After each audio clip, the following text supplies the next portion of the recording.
Welcome back to another edition of NPC Commentary. This time, we're going to be talking about Saturday night's main event.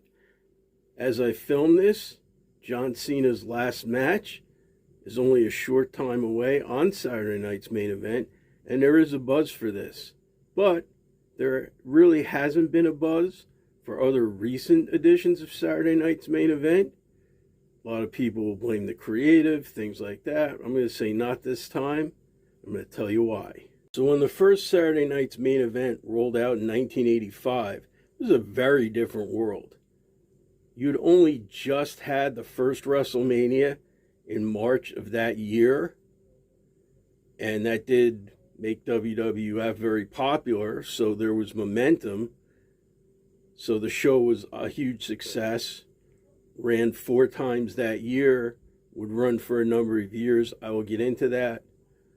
But when the first one rolled out, one of the reasons it was such a big success, beyond that they had just had WrestleMania, is you did not get stars against stars on TV that often.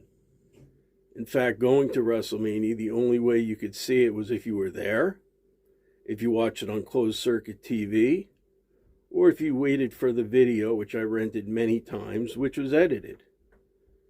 So there wasn't really a big home video market to see that kind of stuff.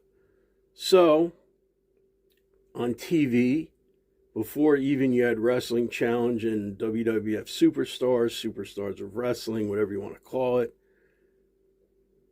you would just have on the shows, which then were All-Star Wrestling and Championship Wrestling, you would have some angles or some big developments, like Randy Savage bringing out Miss Elizabeth as his manager, Randy Savage's first confrontation with Hulk Hogan, things of that nature. But you would not see star versus star. Maybe you would see a star against a higher level enhancement talent. But you just weren't seeing that unless you went to a house show, or you were lucky enough to live in a big market like I was living in New Jersey. I had access to MSG Network, and they would show the monthly cards.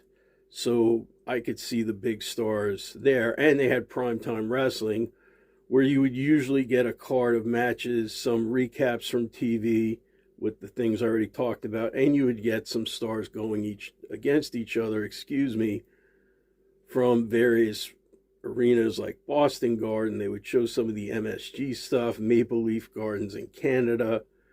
But we all know the highlight of those shows were Gorilla Monsoon and Bobby Heenan.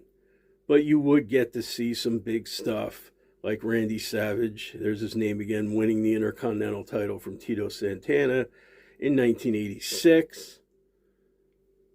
But again, you were seeing those star versus stars, but you were rarely seeing like a main event. So time goes on, still running strong through 1990. In fact, in 1989, you have the Friday night version, the main event, which has some huge developments there. You had the whole double referee thing, where Hogan loses the title. You had the explosion of the Mega Powers the following year. But again, these are huge things, and you're only seeing recaps of this if you're watching the regular programming. So Saturday night's main event, the main event, are all still huge at this point. Now, as time goes on, things change a little bit. The home video market starts coming out, and you start getting the videos, and not to mention, you get other big events. Survivor Series in 1987, SummerSlam in 1988, and as we all know, they would slowly add more events. They would add the mini pay-per-views in your house in the mid-90s. So things started getting to where you would see the stars fight each other more often. But back to the home video market. Very famously, you could go into the video store and see all these tapes now, special tapes from the WWF, like Invasion, Crunch Classics. So you would start seeing some of the older video library at that time, but you would get to see current stars face off against each other. And in cases, a lot of cases exclusive to the tapes. I remember one being the Legion of Doom against Bret Hart and Owen Hart. Or no, or was that Bret and Owen versus the Steiners? But you get the idea. I should know these things, but hey, it happens sometimes. So now you've got more events. Home video is really taking a foothold. Saturday night's main event dies down in 91, but it is brought back in 92 on Fox and has another good run because, again, they're running major angles and you've got stars on there. So it still did pretty well. Now let's fast forward to the present. And again, I'm going back to where people saying, oh, it's creative. It's just not special in today's environment. You've got big matches on Monday Night Raw every week. SmackDown. You've got NXT.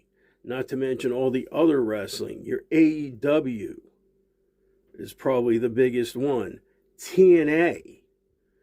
You've got all of this top flight wrestling happening every week, which of course started around the Monday Night Wars era, where you would just get the matches on, the good matches on TV. And going back to the NWA WCW, 1988, they launched Clash of Champions. And you see their big matches on TV. So it's not that it's the creative here, because I've seen good stuff on the current Saturday night's main event. It's just not special anymore.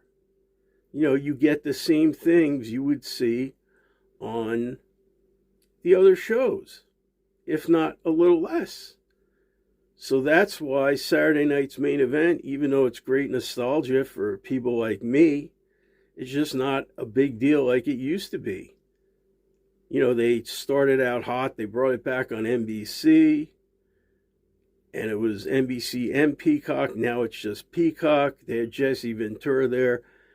Now Jesse's not on. They did not renew his contract. Why? Because it's, again, not the same as back in the day. Jesse says what he wants to say, still says what he wants to say. And I think in the modern day, that's just not going to happen. But that's my opinion on it. I'm still looking forward to John Cena's last match. Still interested to see what they come out with on these Saturday night's main events. Tell me what you think in the comments.